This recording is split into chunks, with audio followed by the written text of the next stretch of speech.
दिनांक 4 ऑगस्ट 2026 रोजी सकाळी 11:00 वाजता नवीन पोलीस मुख्यालय वाशिम येथील प्रशिक्षण हॉलमध्ये पोलीस अधीक्षक श्री निकेश खाडमोडे पाटील साहेब यांच्या मार्गदर्शनाखाली पोलीस पाल्य करिअर शिबिराचे आयोजन करण्यात आले होते। सदर शिबिरात प्रथम एज्युकेशन फाउंडेशनचे राज्य समन्वयक श्री प्रदीप कोरडे आणि विभागीय प्रमुख श्री आशिष इंगळेसर यांनी उपस्थितांना मार्गदर्शन केले। या प्रसंगी अप्पर पोलीस अधीक्षक श्रीमती लता फड मॅडम यांनी विशेष उपस्थिती लावून विद्यार्थ्यांना भविष्यातील वाटचाली संदर्भात बहुमूल्य सूचना केल्या। तसेच मॅडमच्या हस्ते प्रथम एज्युकेशन फाउंडेशनच्या मार्गदर्शकांचा बुके देऊन सत्कार करण्यात आला। कार्यक्रमाचे प्रास्ताविक आणि आभार प्रदर्शन कल्याण शाखेचे पोलीस उपनिरीक्षक प्रल्हाद पडघान यांनी केले। या शिबिरात सुमारे 200 ते 250 विद्यार्थी-विद्यार्थिनींनी उत्स्फूर्त सहभाग नोंदवला।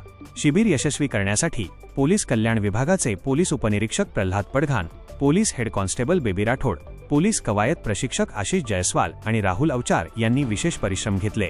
अशाच नवनवीन बातम्यांसाठी आपल्या चॅनलला सबस्क्राइब करा आणि पाहत रहा MH न्यूज मराठी।